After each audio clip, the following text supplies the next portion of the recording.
All right, this next guy joined Supernatural this season as the half angel, half human you've come to love, Alexander Calvert.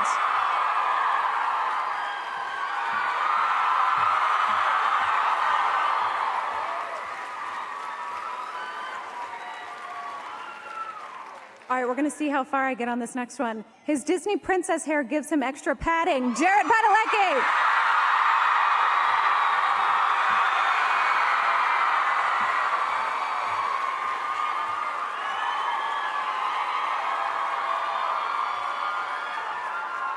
All right.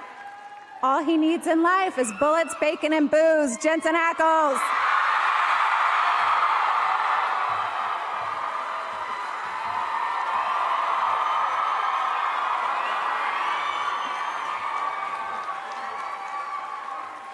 Next up, we have the most recent person to cheat death, and he's a real trench coat enthusiast, Misha Collins.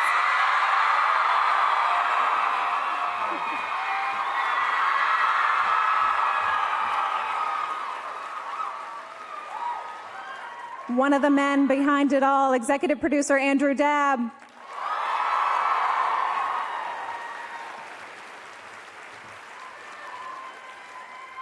And last but not least, a man whose name you might recognize, executive producer Robert Singer.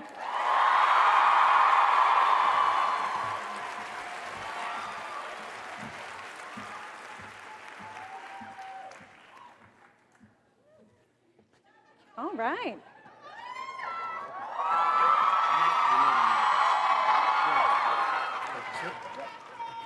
Okay, you all might realize that Mark Pellegrino is not on this stage. Someone had to keep shooting the show. He's holding the fort down. He sends his love.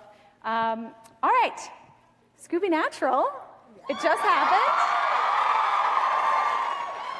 Who just watched it for the first time? All right, what are reactions? Was it what you expected? I didn't see anybody in the audience raise their hands when she said, who saw this for the first time? Oh, yeah. Which means you're all suspect. What do we think? I mean, I think that we've all been sort of cognizant of the fact that Supernatural was snubbed for the Oscars. And so I feel like we're getting our comeuppance right now. Sure. Yeah. By being on the same stage? There was a lot of, I think there was a lot of nerding out for me. That was really awesome.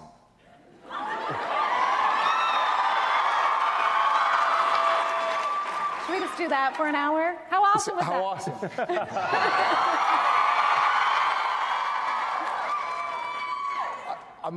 I'm slow on the uptake. I think I'm still sort of processing. Sort of surreal. I mean, not sort of, very surreal. How cool. Very excited. In terms of making that episode, were you in the booth alone? Were the three of you together? Did you meet any of the other people? We, the three of us got in the booth together, which there was a lot of cameras, so I assume you will see that on the extra special features. And it was something that I don't think I've never done. I've done voiceover work before, but it has always been solo. So to have the other guys there, we could work off that energy, and it was something that was pretty unique. I've never experienced it, and I think you could probably tell because the excitement and the speed in which we were speaking was so different than normal speak because we were so excited about it. It was, and we did that over what, a year ago? Yeah. Yeah. Was it? So we recorded it all about a year ago, and that's how long it takes to put one of those episodes together. So it's pretty awesome. Yeah, I think we were all kind of giddy from the moment we read the Super script. giddy, yeah. It was just like, are you kidding me? This is so brilliant. It's so, so brilliant. Yeah.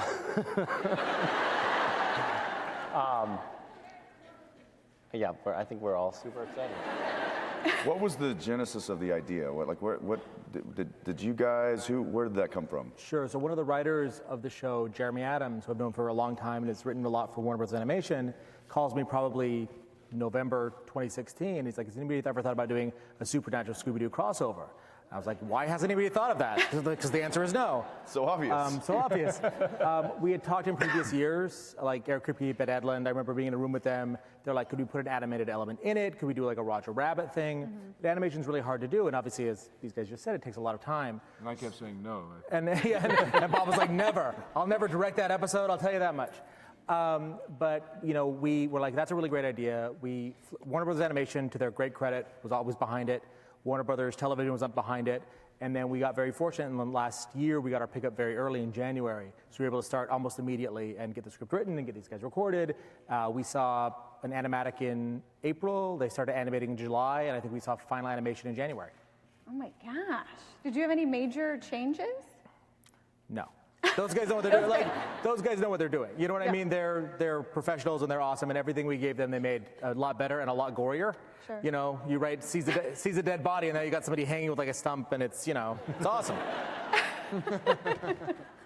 Well, Bob, I feel like you told me you all had to basically just cut stuff because there was so much good stuff, and that was kind of the only change. Yeah, I mean, in the cutting room, it's interesting because you get the you get the animation, but you can't, like you do when you shoot film, you can't go, you know, we should cut to a close-up here because what they give you, that's what you have. So it was heads and tails. There's a whole scene that we cut out for length that I think you're probably able to see on the DVD extras. Was it the restaurant scene? Yes, it was the. Yeah. So that was animated? Because I was wondering. Yeah, it was. Yeah, they did it, and it was very cute, but it didn't really. And it was What is this restaurant? It was a Misha scene, and we figured that was losable. So, you know, Disposable. we from the chaff. You know what I mean? Right. The way it goes.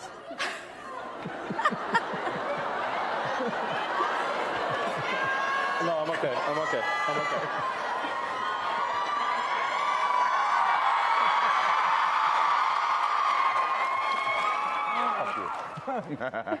Was it just Your shot of getting out of this building alive tonight is. It's gone way down now. was it just Castiel in that scene? Castiel and Scooby, Shaggy. Shaggy is a waiter, I think. Yes, they play waiters at a French restaurant who unfortunately serve the phantom salt, and that is not good for ghosts. Oh, that's fun. Hopefully we get to see that. Yeah. Sorry, Misha. Okay, I want to talk also just generally about season 13. Obviously, the other kind of big thing that you all have done is bring in alternate realities, other worlds, all these things. What was the genesis of the idea for another world? Was there like specific inspiration for that? Yeah, it was something that Brad and Eugenie pitched last season as something to kind of explore. And then, yes. No big deal. And then so the Wayward Sisters pilot, which we did this year, we actually wrote a version of it last year. And we stole that idea for Wayward Sisters. And then when that did not go forward, we stole it back for Supernatural. And that ended up being Apocalypse World and everything that you've seen this year. Sure. So maybe I should throw it to Brad and Eugenie. Where did that idea come from? Well, it was something we hadn't really seen the show do before, and the more we talked about it, about having an alternate version of this world, I mean, it itself became its own monster. And so that was really exciting to us, for them to put our characters into a completely different world with no set of reality that was even remotely familiar to them, and keep everybody off balance. We were playing with the idea of having our hunters be the hunted, and as Brad said, just turning the world upside down, and all kinds of evil and good and realities being morphed into something we'd never seen before. So that was just the genesis of it, which is a way a lot of our stories start, you know, where someone just comes in and says, what if? And then someone says, well, that's a crazy idea. And someone says, no, I think it's a really good idea. And then it just turns into a season. And then the idea started growing about having doppelgangers in this other world of people that we are familiar with from the show have their doubles in this opposite world who knew nothing about, obviously, the characters on Earth. So it, it just started spiraling wildly out of control. And now it's on television. It is. Well, I am so interested. You mentioned the doppelgangers. In terms of writing these characters, they're characters we do know, but they're also not. It's a very different version of a character. what are the conversations in the writer's room of like, oh, it's Kevin, so we got to make him like this, but wait, it's not our Kevin. Like, how do you guys find that balance as writers? I think the idea is they're still the same people. They just haven't been through the same experiences. The only difference, as we've stated on the show, between Apocalypse World and our world is this is the world Sam and Dean were never born into. So this is what the world looks like if Sam and Dean aren't born. But Bobby's still Bobby and Kevin's still Kevin. They haven't met our guys, but they're still the same people. So you want to, treat them with the respect you would show the same people. Sure. I thought something was going to happen. Jared?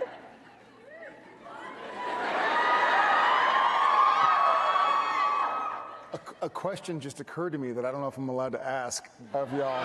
Ask it. Yes, you can go to the restroom. Well, you're just amongst friends. May I use the bathroom? Is there an Apocalypse World Sam Winchester? We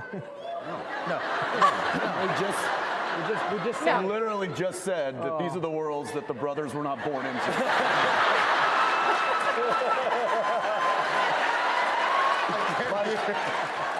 Like, playback doesn't have to go back more than 15 seconds. I couldn't hear it. I was like, they're saying something. I can't.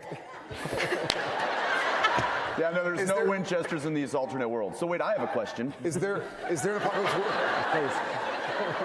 Okay, fine. I accept. Where are we? Is there an Apocalypse World Dean Winchester? No. Take it, Bob. Obviously not. There's monsters. That's right. Interestingly enough, Jared plays the smart one.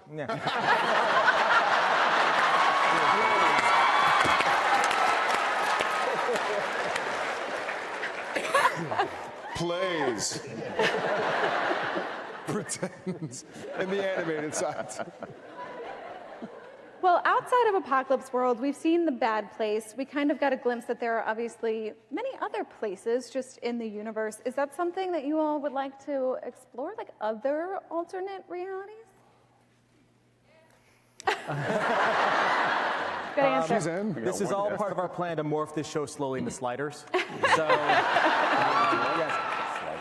No, I think we've played a lot on Apocalypse World. I don't know that we're going to be going to a new alternate reality every week, but if there are more stories to tell, we go where the stories are. Sure.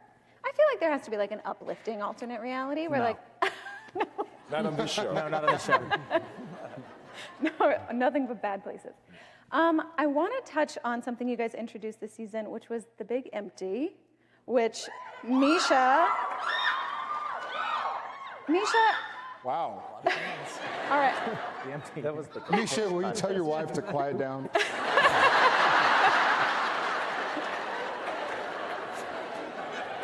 But Misha, it led to you playing opposite you, one of you with an accent. Yep. You know what? I have to say, Yeah, it was what nice was that to accent? finally be working in a scene with a professional.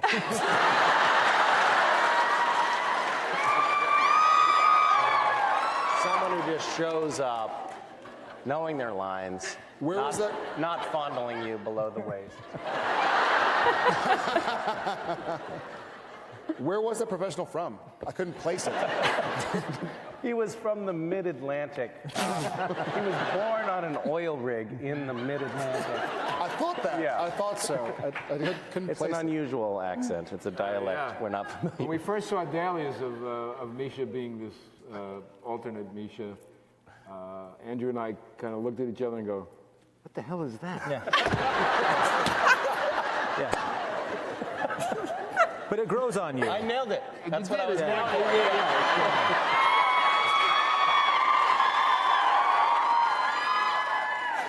I like the But idea. Bob, to be fair, that's your reaction to most dailies that you see. That's just your reaction.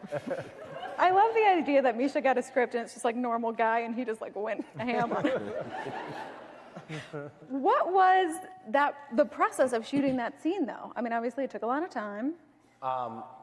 It actually, that was the empty was one day really of shooting, but it was an intense day, and it was kind of interesting because I brought my wife to set that day, to actually with a purpose, and the purpose was to show her, because we've been working on these projects together, and the purpose was to show her, like, this is what a well-oiled machine looks like. Like, everybody knows what their job is, everybody knows the equipment they're working with, and it was a complete and utter cluster F. Everybody was sort of powwowing after each take, like, how does this work? And then What is this accent he's doing? what is that? His accent is killing us. And then the director kept being like, you know what? I think, Misha, you know what? We'll try another one, but switch characters. And so I was going back and forth.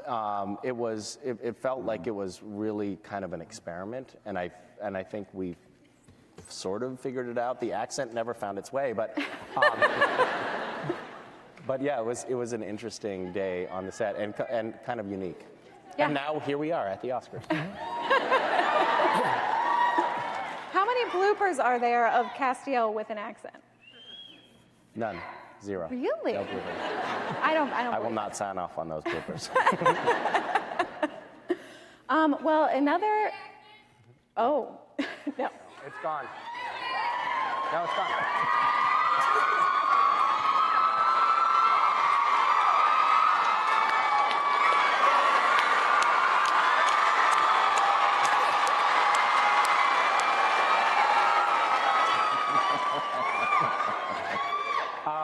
To be perfectly honest, I actually had electroshock therapy to take that out of my head. We all did. I can't do it anymore. I'm sorry.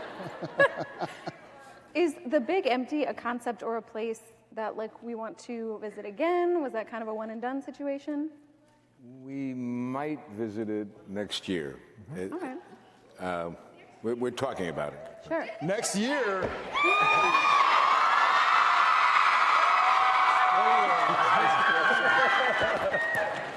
Not on this show. No. No. We're all going to Charmed, guys. It's going to be great. Well, another new element, it's a character, not an element, this year is obviously Alexander as Jack.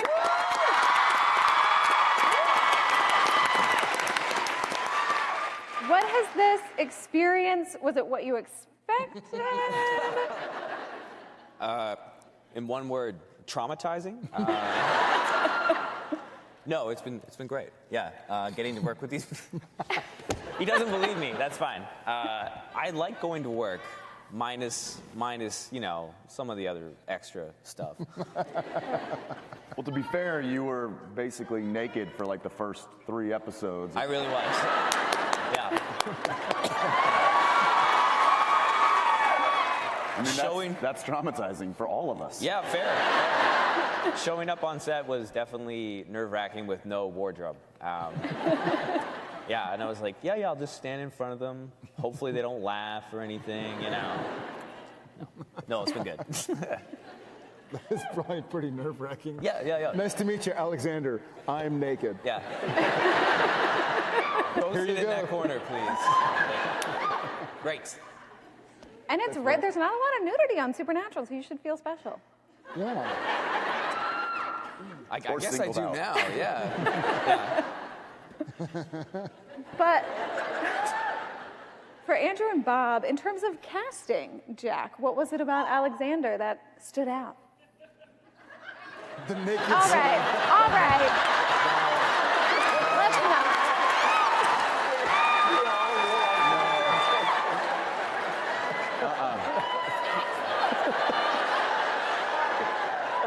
Would you like to tell them? Would you like to rephrase the question? Not really.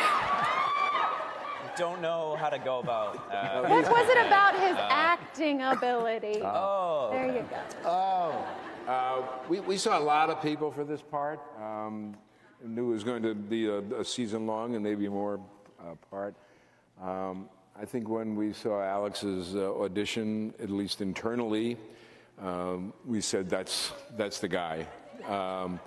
When you cast these things, the network certainly has their input.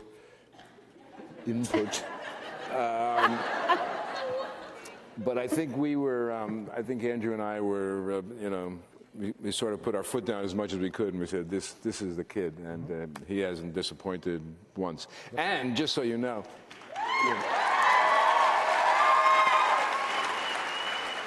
as good as he is in the part, every time he has a scene with Jared, he has to put up with so much crap.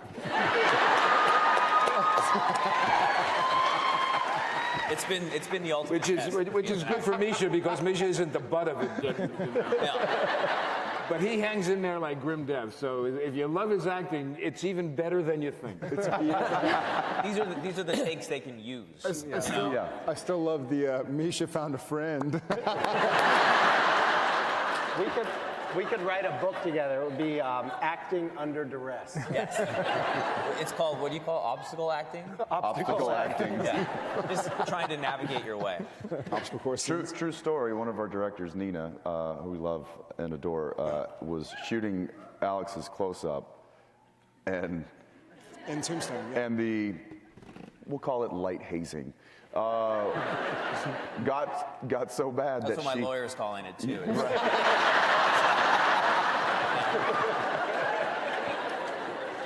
It got so bad that she said, "All right, forget it." He couldn't get through a take because we wouldn't let him, and so she said, "All right, forget it. Swing the cameras up to the guys, get their close-ups, and shoot them out and get them off my set."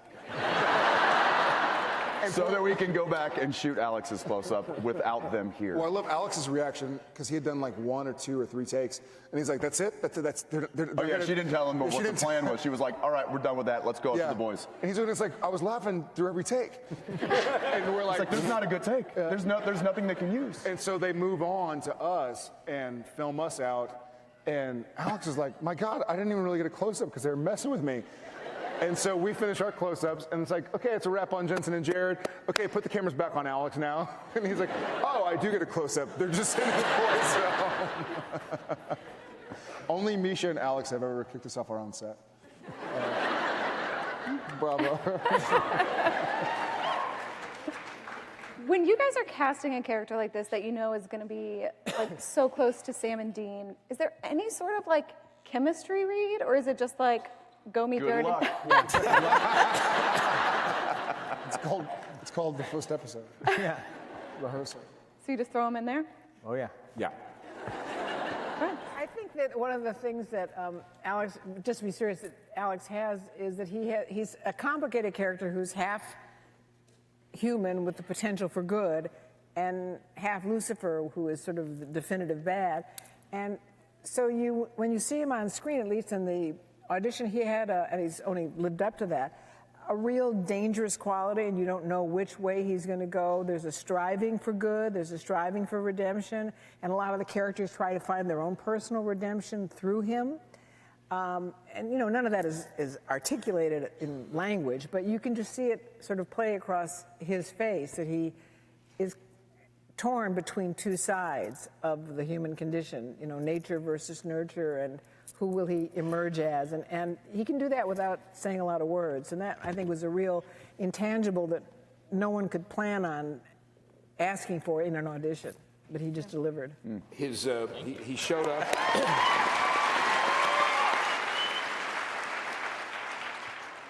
Alex showed up in the last episode last season, and really there was one shot of him. And I was directing the episode, and it was just kind of a push-in onto his face, and he was sort of dimly lit. And take one. The camera moved in, and I just saw that face and what he was doing, not saying a word. And I remember thinking to myself, this is so going to work next year, Thank God. Thank Chuck. Thank Chuck, yeah. Shout out Chuck. All right. Thank Grandpa, I guess, for you. I got a lot of complicated family history at this point. Have you done your 23andMe for Jack yet? It's also, a lot of people theorizing that something happened between my mom and Misha is like some serious speculation. Don't go down that rabbit hole. I can't. Don't.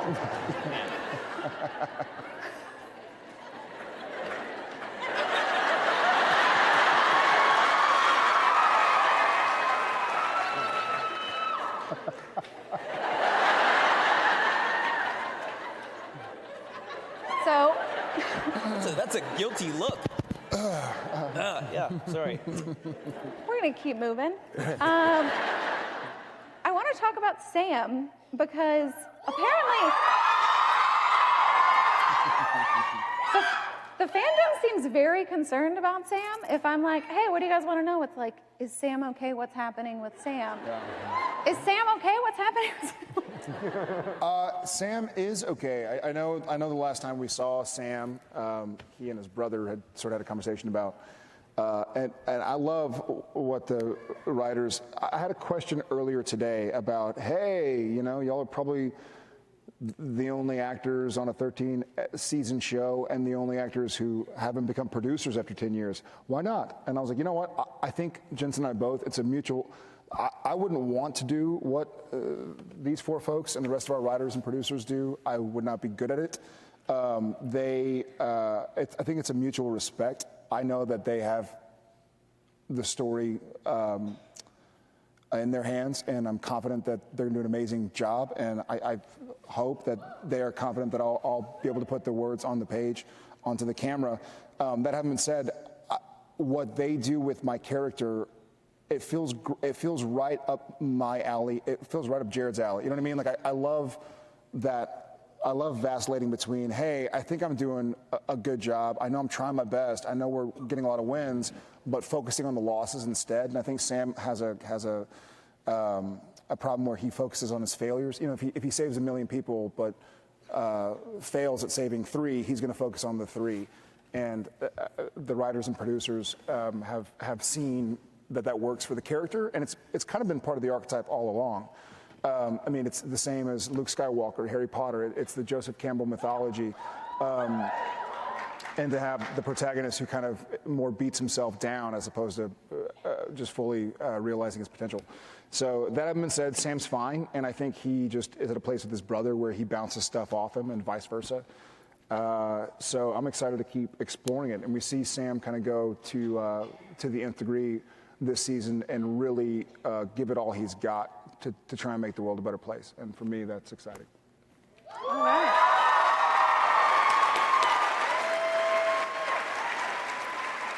When we started the season, Dean was had no faith, was a little bit down. Sam was kind of keeping him up. Are we in a bit of a role reversal at this point in the season? Yeah. It's in that I think is one of the things that this show does very well is this kind of ever-evolving motivation between the two characters. Go back all the way to season 1 when Dean was kind of the driving force of wanting to find Dad, and Sam being reluctant and not wanting to get into the life, and then it switches in season 2 where now Dad's gone and Dean's kind of given up and Sam's like motivated now and he wants to find him. So that's been from the Supernatural playbook since the beginning, and I think we continue to do that because it works. But yes, there has, Dean was certainly out of sorts in the beginning. There was a lot of loss in his life, and he was just, he was at a loss, and he didn't quite know which road to take and how to get there and what to do when he got there. And so, luckily, he's not going it alone, and he has his brother to help pick him up when he's down.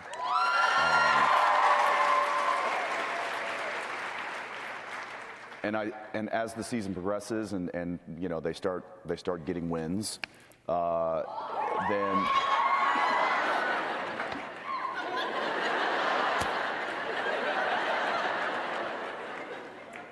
he starts to get his confidence back, he starts to get his motivation back, and he starts to get kind of excited about what the game plan is. And as we get close to the end of the season here, we'll see Dean kind of step up in a big way. And I think again, kudos to the people writing these scripts and driving this ship, captaining the ship.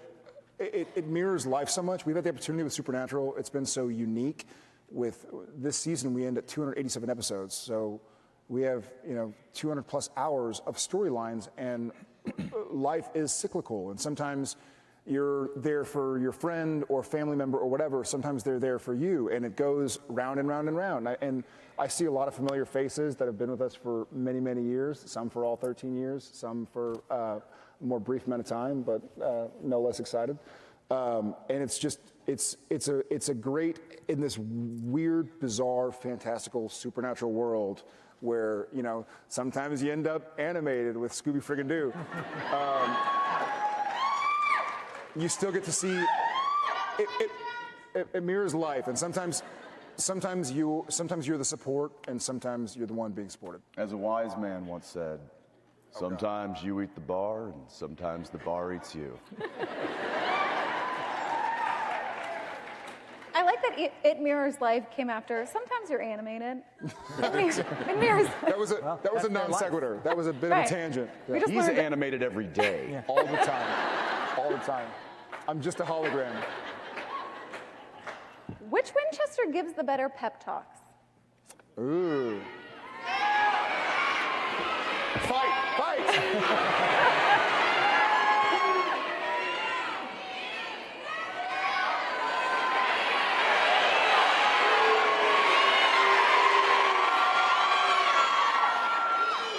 I think we've all seen Dean give his Braveheart speech. Which he stole from Braveheart. He didn't think of it. That doesn't matter. Quote a film. Still motivating. Once more into the breach, dear friends. Is that Bill Shakespeare over there? That's Billy Shakespeare. Take off my glasses. In the writer's room, we think it's Mary. So. We don't. I was going to keep going on which Winchester, but now I'm a little scared of what happens. Which Winchester's better? No, I'm just kidding. All right, looking back on the show, for the writers, it's kind of about like drafts, an idea that gave you trouble. For the actors, it's about like a scene or a story. What do you think has been like the most takes you guys have ever done in any given scene of Supernatural? And or for the writers, something that you've had kind of like the most trouble with? Whether it's a scene or a story or a joke or...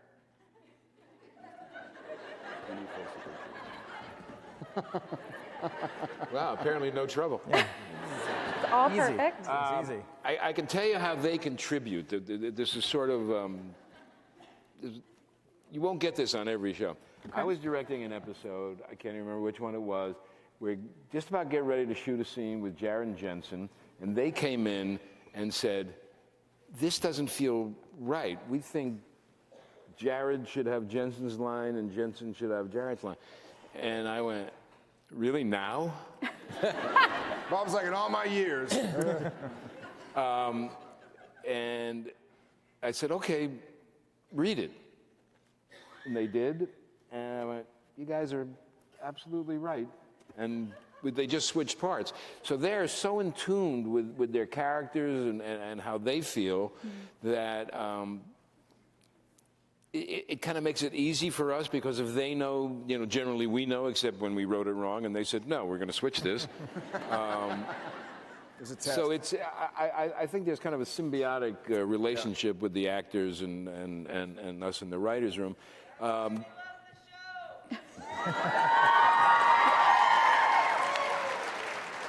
And having done a lot of shows prior to this, I can tell you that these guys are as easy to work with.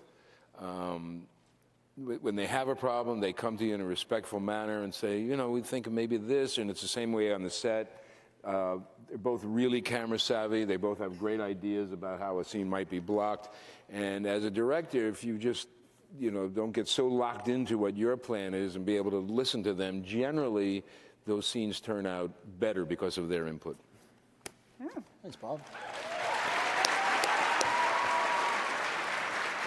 It is, we are, especially with guys like Bob, there's a cool, I don't know who first said this on set, but the phrase, best idea wins.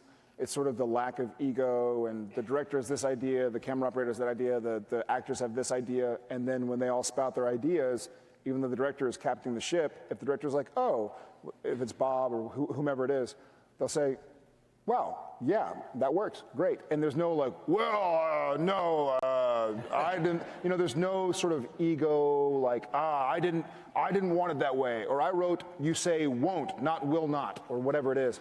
That having been said, to that extent, I think the most takes I recall doing off the top of my head is just because the timing had to work perfectly in the 50-50 is Sam Winchester keeps a ruler by the side of his bed, and every morning when he wakes up, because we had to say it at the same time. So it was one of those moments where Sam has been through this day in Mystery Spot over and over and over again, and so he and I had to say it at the exact same time, exact same inflection, and so it just took it.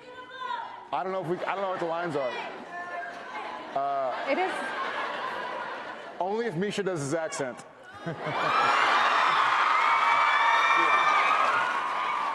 I remember the scene for me that was the most takes for me was it was My Bloody Valentine, and Good movie. Really good, great movie. Cass walked up to the table. We're in an autopsy. What is it called? A coroner's Morgue. Morgue. A mortuary. Pipe down.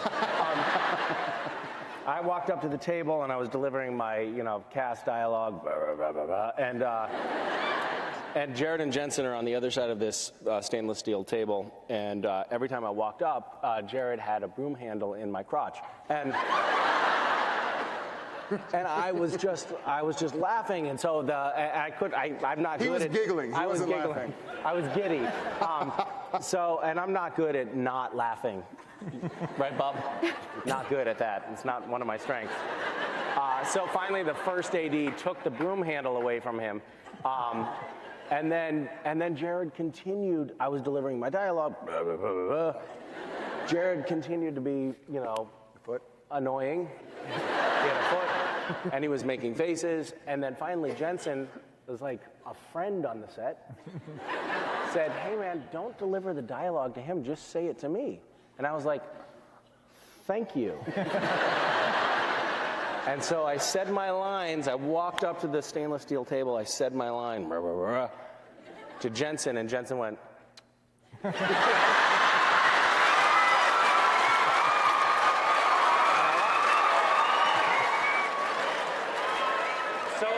So many takes. So many takes.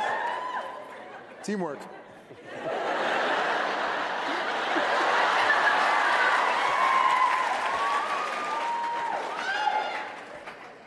Okay, I have a question from our Facebook Live feed.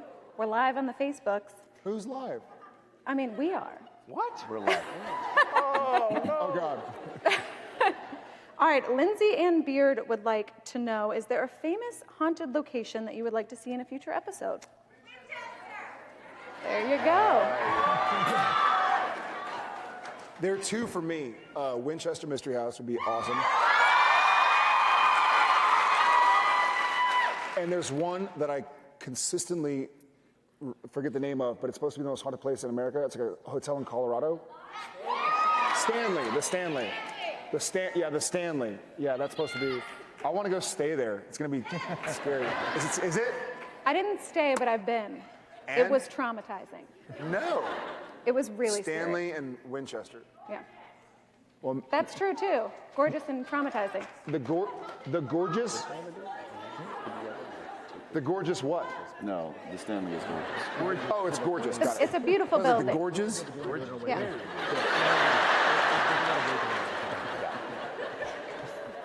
Got it. So those two. Anybody else have a famous location? Maui. Known to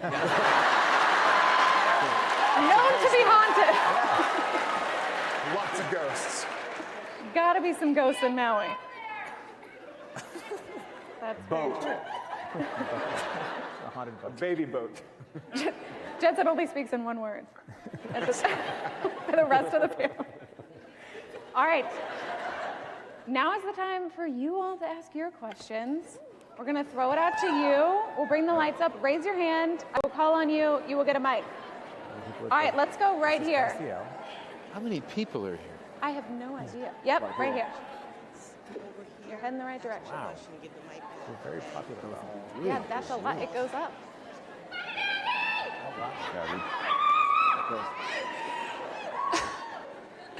Hi, guys. Hi.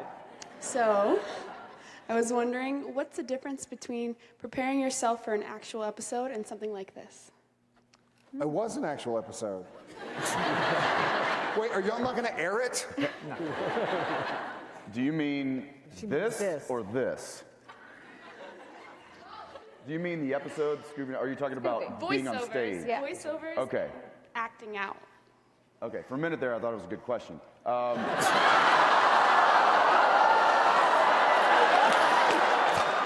Just kidding, Abby. Just kidding. Abby's a friend. I can say that. Abby's our friend. I was like, you just roasted this girl. Say hi to Abby. Hi, Abby. Yeah, it was just wildly different. However, there's been many wildly different episodes of Supernatural in the past that, he and I read and we're like, I don't know what we're doing here. Like, what's... and I think at the end of the day, at least for me, I always feel like if I can just stay true to who Dean is, then you can put that character anywhere. Mystery spot, you can put changing channels, French mistake, Scooby Natural, any of those like crazy, wacky episodes where it goes to a different world. I always think that if I can just stay true to who this character truly is, then wherever you put me, I will be him. Yeah, for me, my preparation was the exact same. The filming of it was different, obviously, but same thing. And I recall, and this made me laugh because this morning, so we don't live in Los Angeles, so I'm staying in a hotel, and I got up to get on the treadmill, read my script, and I turn it on.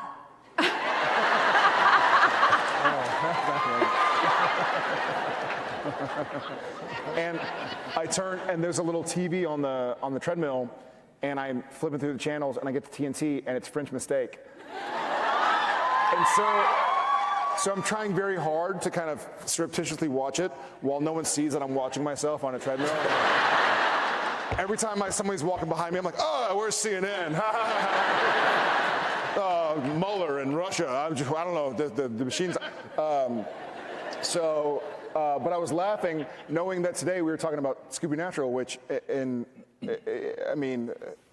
what a crazy episode to do, right? But my preparation was the same, and my point being, when we heard about French Mistake, our whole edict was sort of, as long as I play Sam Winchester and he plays Dean Winchester, it'll work, and we won't feel like we've jumped the shark. So even if they call us Jensen Ackles and Jared Padalecki, as long as we're Sam and Dean reacting to that, then we still felt like we jumped the shark.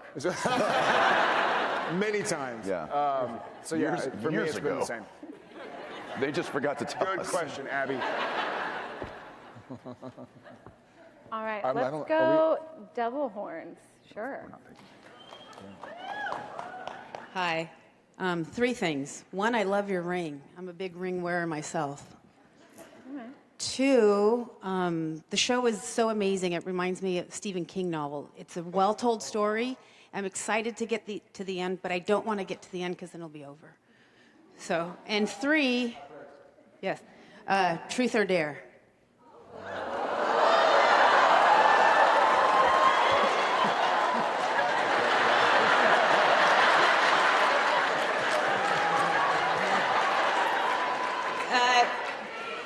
The 3.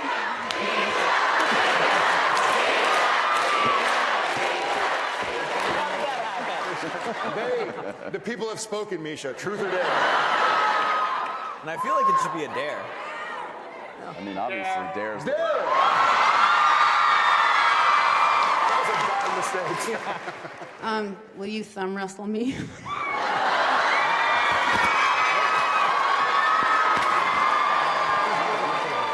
I knew it. As soon as he got up, I was like, microphone, microphone.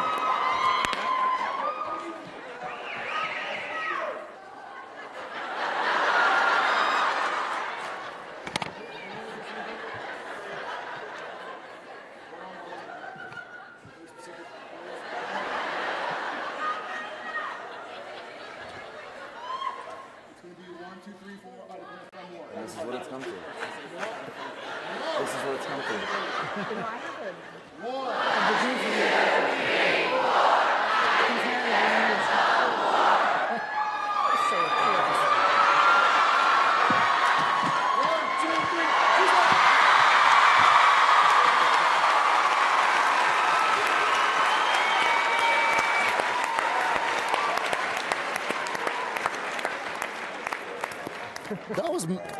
That was not masterful where I thumb thought wrestling. tonight was going.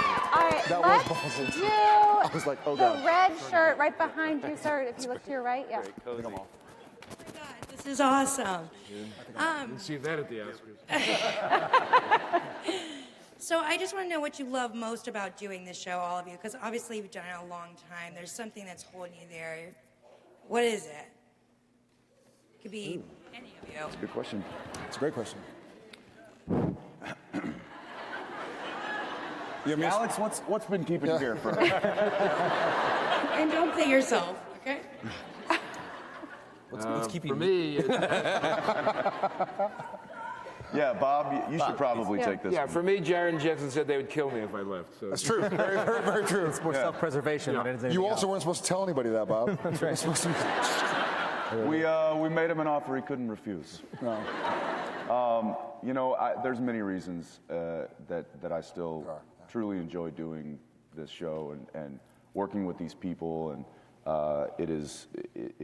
it's become something that I never anticipated. When this show first started, I was like, man, this has got a real good shot of like going a couple of seasons. And that was huge. It is huge. So to be up here on the stage talking to you guys after 13 years, it's I don't know what the recipe is, but whatever it is, I'm happy to have found it, and these people keep me going to work, and I love going to work. I just had a birthday party up there, and there was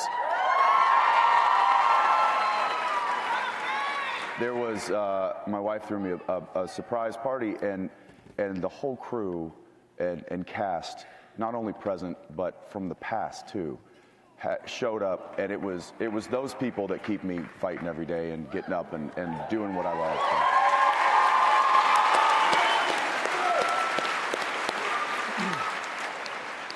Yeah, same. Same. And we get to tell a story I think we really care about. And I think as much as you guys love Supernatural and Jack and Mish and Sam and Dean, we love Sam and Dean too. You know what I mean? Like I don't want to see Sam die any more than y'all want to see Sam die. So I'm excited to keep telling the story. Thanks. Good question.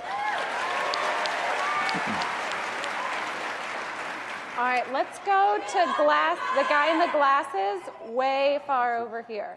We're going to go to the edge, because that's where I like to live. That's where the show goes. Danger's my middle name. How you guys doing? Good. So, my wife got me into this show. That's her. I didn't think it was something, it was a show that I would like personally, but she got me into it, and the one thing that really stuck to me was the relationship between you two as brothers. I have 3 brothers myself, 2 older, 1 younger, and I've heard over the course of the show you guys have gotten really close, but the thing that stuck to me was how early on you both came across as brothers, as friends, as at times you guys just couldn't stand being around each other, and as having personal experience that with my own brothers where I don't want to be around them, I don't want to talk to them. Eventually we come back, we find that bond that brings us back together as family, and the fact that you guys have come across as real brothers from the get-go is one thing that really, like I said, stuck to me. So how did that come across with you guys? How did that chemistry come so early where you literally come across as 2 people? If I never saw the show, oh yeah, they're brothers. I totally see that, because my oldest brother is a lot like Dean. He's hard-headed. He knows what he knows. He's going to tell you what he's going to tell you, and it is what it is. And as being Sam a lot in many instances with my oldest brother, it's like I said, it came across extremely genuine. And the writers can give you all the words and the best scripts to read, but you two really got that across. And how did that come up, and how do you guys keep that going 13 years later? Thanks, man.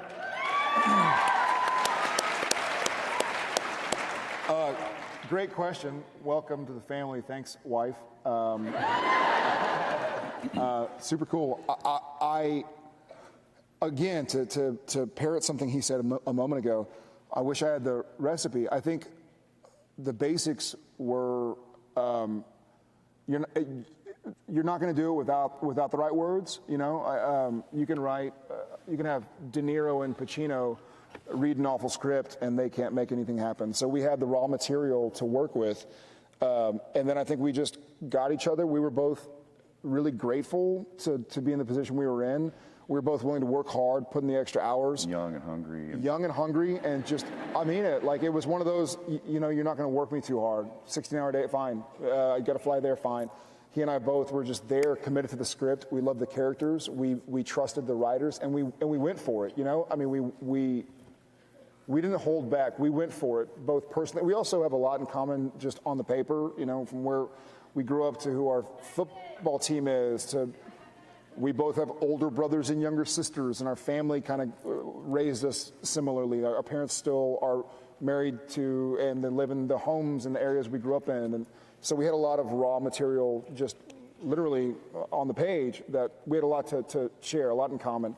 You know, we talk about the Cowboys. We had stuff to bond over. It wasn't like, and I've done movies and projects where the producers and the studio will send you to a location a week ahead of filming, 2 weeks ahead of filming, to have you all hobnob, you know, like, well, we're going to have them do dinners together and they'll be friends and then it'll come across on screen. And that feels very falsified and fake. And this just kind of happened naturally. It was like, well, hey, it's only 5 p.m. Cowboys are playing tonight. You want to go watch it? I'm going to watch it anyways. Sure. You know, so it became one of these natural bonding experiences. And there's a moment too that we can't overlook, and it's a moment that happened, I believe, episode 2 of the show. We were filming. It was Wendigo. We were filming out in Stanley Park, and Eric Kripke sat the two of us down, and he said, "Guys, I can't impress upon you how important this is." And he pointed to the two of us and said, "This relationship is crucial to the success of this show. Yeah, the show lives and dies with you. And it lives and dies with you, and you need to understand that you are now shouldering that responsibility." And, you know, we were young guys at that time, and I think it really hit us hard. I know those words still resonate with me today. And the fact that he sat us down and had that conversation. I'm older now than he was then. Like, yeah.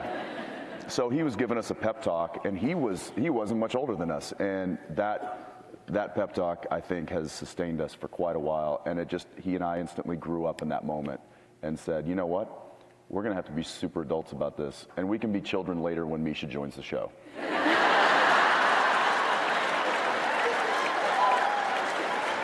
What he said.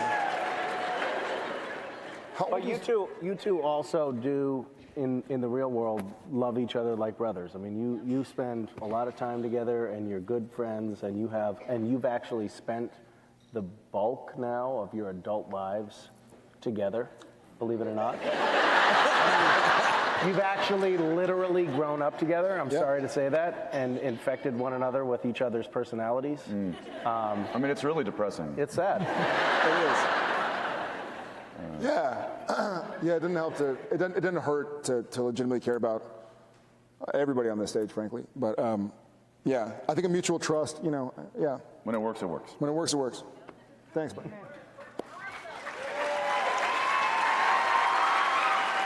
All right, guys, they're actually telling me to wrap it up. So we'll do one final question here, right here. Go for it. So a lot of questions have been towards Jared and Jensen. I actually want to ask for Misha. Oh, hi, I'm Sarah, by the way. I'm a really big fan. I wrote it down because I didn't want to forget it. But you guys were talking about how, Jared and Jensen, you guys talked about how staying true to your character is the most essential part of playing a role on TV. But Misha, your character especially, I know everyone has different variations, but your character has been through a bunch of different changes. You've played Jimmy Novak, Leviathan Cass, Cassifer, Big Empty Cass. How do you prepare for each version of your role, and how does that preparation differ from your normal variation, like your normal preparation as Cass?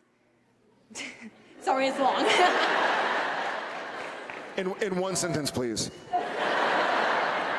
Okay, so you play all these different things, Yeah. right? How do those different versions, how does your preparation vary from just playing normal dumb it Castiel? down for Okay. him. I want to make sure he gets it. Can you use smaller words? How do you pretend to be different? Lots of Casses. Lots of cast. Yay! You're Winchester. It's sort of it depends on the character. I think there have been times when there really have been many iterations of Castiel over the last 10 years. There have been times when I showed up on set feeling really lost and really at sea and not sure, like Crazy Cast for me. Ben Edlund was directing, and he wrote the episode where Crazy Cass appeared first. And I remember showing up on set, and I had an idea, and I did one take on camera, and he said, try again, but do the opposite of what you're doing. And that was how we discovered that character. It felt very seat of the pants. Which one was Crazy Cass? Crazy Cass was Crazy Cass. I'd love to sit down and watch the show with you sometime. Is that like Crazy-TL? Crazy. But for instance, the Big Empty Cast, I spent a great deal of time on an oil rig in the mid-Atlantic. Honing that dialect. You're still seeking counseling. I think often there's a little thread that you pull. You see something and you think, you know what? I'm going to follow that thread and see where it takes us. I think a lot of the best things in art come from that. Castiel now, getting into the Castiel character, for me largely is just about slouching.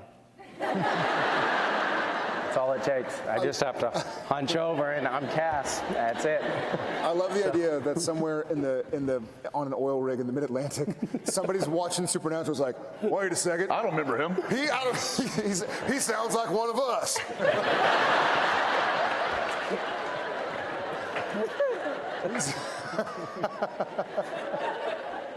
Well, on that note, On that note. that is our panel. Thank you guys for coming out.